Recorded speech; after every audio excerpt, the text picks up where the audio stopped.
गृहस्थी के ये मंत्र मैं दे रहा हूं, संभाल के रखना, काम आएंगे। एक सज्जन मेरे पास आए, बोले महाराज जी मेरी पत्नी उसने आत्महत्या कर ली, फांसी लगा ली। मैंने कहा क्यों? बोले महाराज जी जब तक जिंदा थी सच्ची बताऊं मैंने कभी प्यार से उसे कभी बुलाया नहीं, प्यार से कभी उससे बात नहीं की, सदा डांटता रहा। आज मर गई तो पता लग रहा है कि उसकी कमी कितनी बड़ी खल रही है। वो कमी, उसकी कमी केवल वही पूरी कर सकती थी, अब कोई नहीं कर सकता। जब तक जिंदा है प्यार कर लो, सांसों का कोई भरोसा थोड़ी है, कब किसकी पूरी हो जाए। इसलिए कह दो प्यार से कि तुम अच्छी हो, मरने के बाद फिर किसी से कहो तो उसकी तस्वीर से कि तुम बहुत अच्छी थी। अरे जीते जी उससे ही कह दो, मरने के बाद तो फिर सब कहते ही अपने अपने ढंग से। जीते जी मैं अलग ढंग का व्यक्ति हूं, मैं ये मानता हूं कि मरने के बाद मत रोया करो किसी की अर्थी पर, किसी के ऊपर। मरने के बाद ना रोइए, अरे जब तक वो जिंदा है प्यार से उसे सुकून दीजिए, सुख दीजिए, उसकी होठों पे मुस्कान दीजिए। अरे जिंदा हूं तो प्यार बांट लो, प्यार दे दो। मरने के बाद आंसू तो दुश्मन भी बहाएंगे, मरने के बाद रोने वालों की कमी थोड़ी होती है। जो हमें कभी मोहब्बत की नजर से देखते भी ना थे वह भी आज रोने के लिए आएंगे, वह भी मेरे जनाजे में जाएंगे। अर्थ क्या है, मेरे मरने पे तो देश जमाना रोएगा ही रोएगा। जब तक मैं जिंदा हूं तो प्यार करो, प्यार से कह दो, प्यार से बोलो। माँ है, माँ से प्यार कर लो, पाँव दबा दो माँ के, होठों पे मुस्कान ले आओ। मर जाएगी तो उसकी तस्वीर को छाती से लगा के तो औलाद रोती ही है, पर जिंदा थी तो तुमने कितनी सेवा की। तस्वीर छाती से लगा के रोने से कोई सच्चा बेटा नहीं होता। जब तक माँ जिंदा होती है उस माँ की सेवा तुमने की होगी, और माँ की आंखों से आंसू खुशी के आए होंगे कि वाह भगवान मेरे बेटे जैसा भगवान सबको बेटा देना, तब तुम्हारा बेटा होना सफल हो जाएगा। रोने से कोई तुम सच्चे बेटे ना कहलाओगे कि तुम अच्छे सच्चे बेटे हो।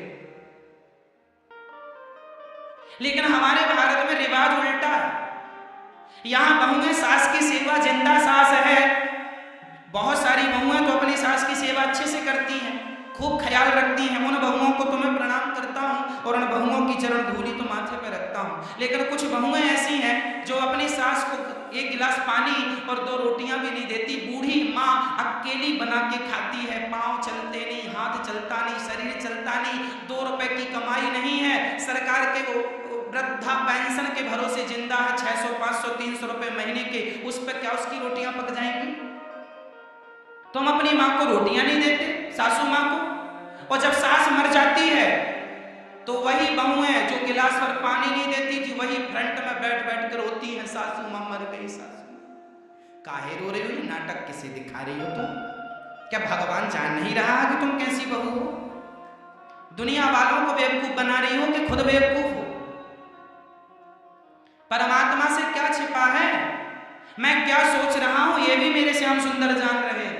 यहाँ चींटियां, यदि इस चटाई के नीचे चींटियां होंगी तो वो चींटी भी क्या सोच रही है, उसकी सोच को भी परमात्मा पढ़ रहा है। उससे क्या छिपा है? तुम अपनी सास को गिलास भर पानी और 2 रोटियां तो दी नहीं, और सास के मर जाने पे बाल्टियों से बहू आंसू बहा रही है। इतना पानी ही पिला दिया होता तो कुछ दिन और जिंदा रह जाती तुम्हारी सास। केवल रोने के लिए बहुएं हैं।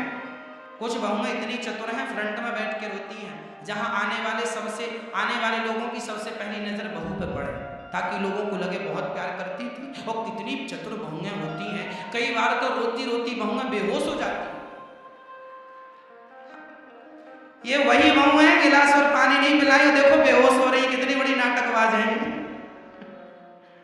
तुम्हें क्या लग रहा कोई देख नहीं रहा? परमात्मा तुम्हें कोड़े और मारेगा इस बात के कि तुम रो रही हो। उल्टा सेवा तो की नहीं हो तुम, पानी तो तुमने पिलाया नहीं, पांव तो तुमने दबाए नहीं, और रोने के लिए खूब। इतना नाटक ना किया करो, दिखावा बिल्कुल नहीं, रियल सब चीजें अच्छी होती हैं। किसी के मरने में ना रोइए ना, मैं कहता हूं किसी के मरने में ना रोइए, मत रोइए मरने में। जिंदा है तो उसका सपोर्ट कीजिए। क्यों जी? रोना अच्छा है कि जीते जी उसका सपोर्ट सहयोग करना अच्छा है, उसकी होठों पे मुस्कान देना अच्छा है। मरने के बाद रोने लगे, कौन सा तुम्हारा बड़प्पन है ये? कौन सी समझदारी है ये? सवाल ये खड़ा नहीं होगा कि तुम कितना रोए मरने के बाद, जमाना ये पूछेगा कि तुमने जीते जी कितना सहयोग किया था, कितना सपोर्ट किया था उस व्यक्ति का। जनाजा उठाने के लिए बहुत लोग आएंगे, लेकिन जब मैं उठ रहा हूंगा, तरक्की कर रहा हूंगा, तो लोग पांव पकड़ पकड़ के खींचते। जब तुम्हारे सहारे की जरूरत थी तब तो तुम मुंह दिखाए नहीं, अब जनाजा उठाने चले आए। क्यों झूठी जिंदगी जीते हो मेरे भाई? क्यों नहीं सच्ची जिंदगी जीते? क्यों दिखावे में चल रहे हो? लोग कहते हैं लोग क्या कहेंगे, जमाना क्या कहेगा। अरे जमाना केवल यही कहेगा कि राम नाम सत्य है, राम नाम सत्य है, यही कहता है। इसलिए जमाने की परवाह ना किया करो। मैं परवाह नहीं करता कि आप क्या कहेंगे मेरे बारे में। जो कहना है साफ साफ कहता हूँ, सच्ची बात कहता हूँ, जो महसूस करता हूँ वो कहता हूँ। रियल जिंदगी को, रियल रिश्तों को, रियलिटी में ज्यादा आनंद है, दिखावे में आनंद नहीं। क्यों जी? रिश्तों में दिखावा ना हो, रियलिटी हो, प्यार हो, मोहब्बत हो, सच्चा प्रेम। माँ से सच्चा प्यार करो, माँ की सेवा करो, पत्नी से सच्चा प्यार करो, पत्नी का ख्याल रखो, पति से सच्चा प्यार करो, बच्चों से प्यार करो, और बच्चों को केवल प्यार नहीं, संस्कारी बनाओ, संस्कारी बनाओ।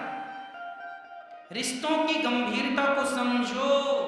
आज जो रिश्ता तुम्हारे बगल में है, पास में है, कल है, कल रहेगा नहीं, इसकी कौन गारंटी लेगा?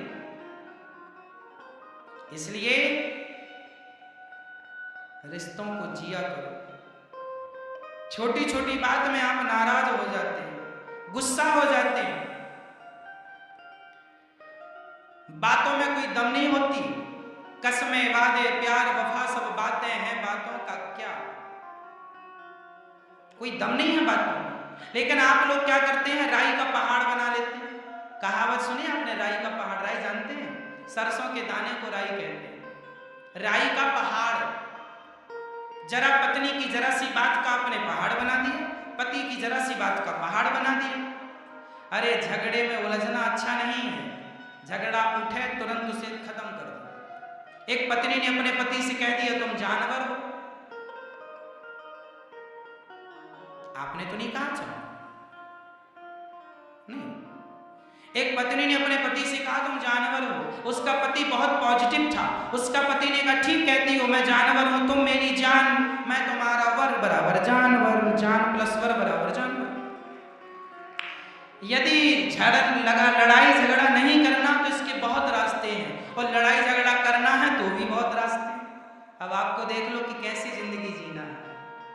रास्ते तो गुजारने हैं, चलना है ही हमें। हंसते हंसते चलो या रोते रोते चलो, मर्जी। इसलिए मैं कहा करता हूँ खुश रहा करो, खुश रहा करो, हर हाल में प्रसन्न रहा करो। जीवन का सबसे मूल मंत्र है प्रसन्न। इस धरती में आप जो भी कर रहे हैं सब प्रसन्नता के लिए कर रहे हैं, और सब करके भी प्रसन्न नहीं हुए तो सब करने का अर्थ क्या? इसलिए हमेशा हैप्पी रहो। बोलो घी, असली बोलो, मैया डालडा ना बोलो, देसी घी बोलो, घी। ऐसे बोलो ही। ऐसे हंसते रहा करो, मुस्कुराते रहा करो। आज पति बहुत डांट रहा हो ना, तो पत्नी को अकेले क्या करते रहना चाहिए? घी घी घी घी घी घी घी घी घी।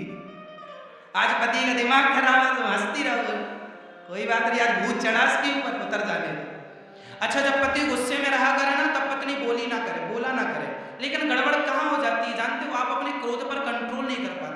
रहना आपको ही साथ में है जिंदगी भर, लेकिन जब आप लड़ाई करते हैं ना तो ऐसा लगता है कि आप एक दूसरे के जानी दुश्मन हैं। एक दूसरे के जानी, ऐसा लगता है वो उसका खून पी जाएगी, वो उसका खून पी जाएगा। ये पल भर का क्रोध क्यों भैया? क्या ये क्रोध से तुम्हारा जीवन गुजर जाएगा? जीवन प्यार से गुजरना है, प्रेम से गुजरना है। इसलिए क्रोध जो है तुम्हारा सबसे बड़ा दुश्मन है। पति पत्नी के प्रेम को भी ये क्रोध अलग कर देता है, इसलिए तुम्हारा दुश्मन हुआ कि नहीं? क्रोध हम सबका दुश्मन है या नहीं? हाँ या ना में जवाब दो। तो फिर क्रोध जब दुश्मन है तो इस दुश्मन को आप चाहे जब क्यों बुला लेते हैं? इसलिए पति गुस्से में है तो आज पत्नी अपने संस्कारों का ख्याल समझा रहे हैं, समझ का ख्याल रखो, चुप रहो, कोई उत्तर ना दो, पति ठंडा हो जाए तब बात कर लेना। आज पत्नी बड़ी गुस्से में है तो पति बिल्कुल चुप रहे, हाँ हाँ तू ही बोल, हम सुनेंगे। सुन लो, एक जन बोले दूसरा सुने, चुप रहो, थोड़ी देर चुप रह लेकर भैया बोलने दिया करो उसको, जो बोल रही है बोलने दो, उसकी मर्जी है। और बोलने का क्या है, कुछ भी बोल दे आदमी, कल तुम्हें एक होना ही है। पति पत्नी के झगड़े में जो तीसरा बोलता है सबसे बड़ा मूर्ख वही है।